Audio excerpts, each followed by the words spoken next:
Hello everyone, welcome to Inspired by Purpose. Jen here to bring you your pose of the day. So for today, we'll be working on a hip opening pose that's meant to help us build a little bit of flexibility. This pose involves taking the soles of the feet together and allowing the knees to open out wide. There are several different variations of this pose, so I'll go over those with you. For our more active vinyasa style yoga practice, we would typically bring the heels as close in as available and allow the knees to melt down. You could also bring the soles of the feet apart, thinking about opening them up like a book, but we don't want to force any of this.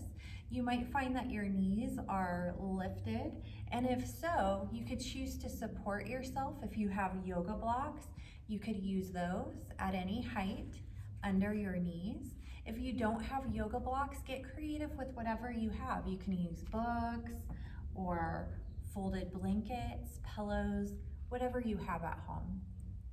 You may also use a little prop under your hips. This is particularly good for those that have very tight hamstrings. And what you'll do is kind of sit on the edge of your prop, so it's helping to lift up the tailbone.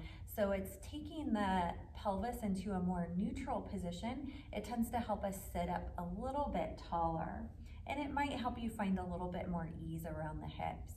Once again, sitting up tall, so really thinking about lengthening up through the top of the head. Then when you're ready for more sensation, we keep the length in the spine as we fold forward. So notice how flat my back is. We're not looking to round the back as we fold. It's a really straight back, softening shoulders down away from the ears. Your hands could be resting on your feet or somewhere on your mat. Make sure the spine is long, the neck is long. Think about reaching the top, the crown of the head away. As it's available, you can start to walk the hands out to find a deeper fold, but remembering to keep that long spine. And as we keep the spine long, we're really keeping the sensation here in the lower body. Now, if you are doing a yen practice or looking for a little bit more of a restorative variation, that's often called, or in our yen practice, it is called our butterfly pose. So in this variation, we take the feet out much further out. So we're creating a diamond shape through the legs. Once again, you can sit tall, and remember, you can use your props under your knees, particularly if you're gonna hold this a little bit longer. And yen, sometimes we hold for 5 or more minutes. It can be nice to have this support. Another way you can support yourself for a longer hold is by taking the blocks, and if this isn't enough, you can also stack fists or hands and then folding onto that. Now in our yen practice, you may already notice that I allowed my back to round here. This is traditional for our yen practice, and you might notice that as you allow your back to round in that forward fold, you're getting a deeper stretch through the spine, not quite as much sensation through the legs. What you might also notice about this variation is that you get more sensation through the outer thighs for most of us.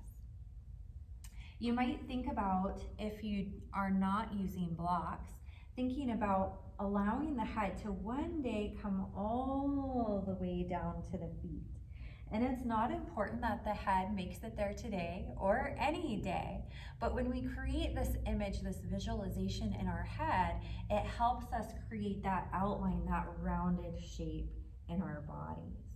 Make sure the shoulders and the jaw are relaxed, whichever variation you're in, whether it's that more active flat back variation or the yen variation with a rounded back. You want to really try to release the tension around the neck and the shoulders. You can hold this pose, if it's the yen variation, for several minutes.